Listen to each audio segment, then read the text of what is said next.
Hello ma'am and my friends. So in this video I want present my product. Before I start, I want to introduce myself. My name is Natasha Ervina. You can call me Tasha or Bembeng. I'm from English Education Department batch 18. So now I want to explain my product in CCU. My topic is educational attitudes and my product is book. This book explains about example educational attitudes between Indonesia and United States or US. So let's check it out.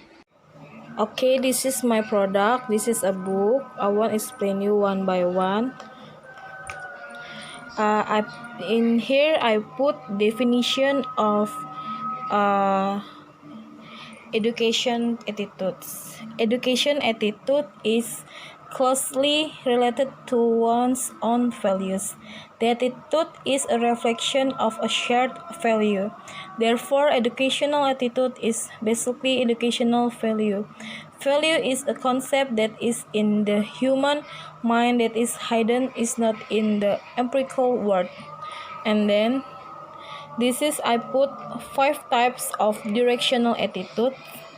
That the first is diversity in education, the second is active participation, and the third is the teacher-student relationship, and the fourth independent learning, and the fifth the honor system, and the last is competition.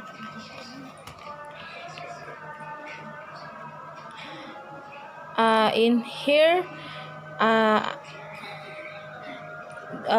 this is an example diversity education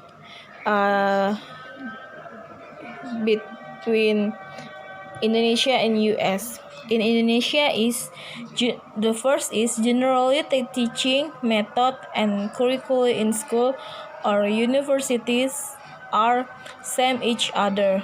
And the second is Indonesia educational system or particularly high school has distinctive feature, namely measures. And in US is the first is teaching methods and curricula is diverse, and the last is classroom has expensive atmosphere, especially the private university. And this is the importance of diversity in education. The first is student performance, and the second is creativity, and the third is combating prejudice, and the fourth is teaching faculty, and the last is business competence.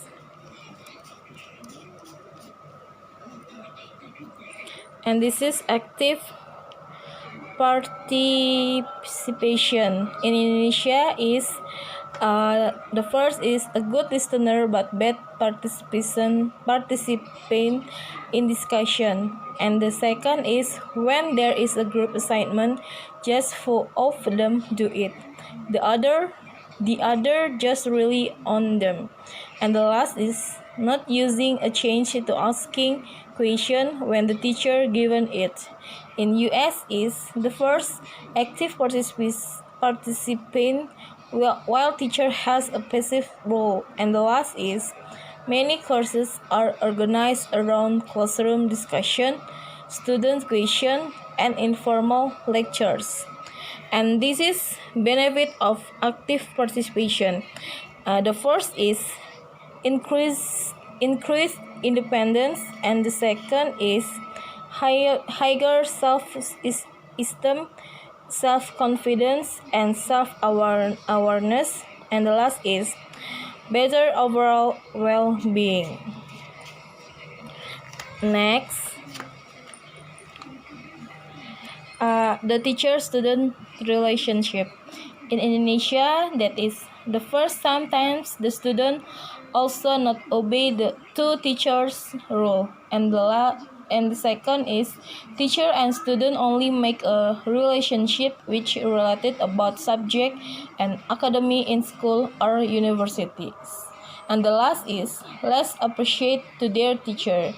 in US is the first, the teacher are respected by student, and the last is in class. Teacher have several roles in relation to students, and this is the benefit of the teachers student relationship. The first is promotes academic success.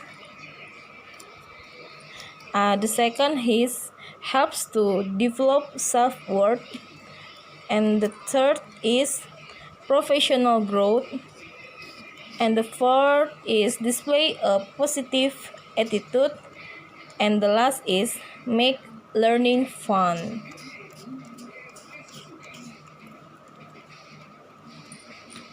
And this is independent learning. In Indonesia, that is the first, when their teacher or lecturer give assignment to them, some students try to do it with cheat to their friends. The second is less in the reading education book. The third is the teacher less attention or care to their students in learning independent, and the last is the students also less attention to increase their knowledge. In US, that is the first, teacher prefer that their student would be overly dependent on them. The second is students are considered to be one who is motivated to learn for the sake of learning. And this is a benefit. The first is improve academic performance. The second is increased motivation and confidence, and the last is greater student awareness of their ability to manage them.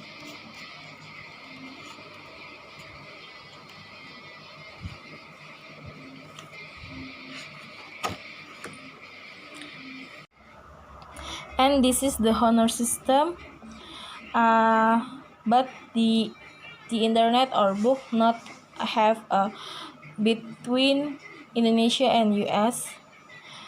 Okay, next, the first is the strength of the honor system is in the creation of an atmosphere in which students can act with individual responsibility. And the second is primarily the function of the honor system is to educate and instill a common purpose within the campus student community.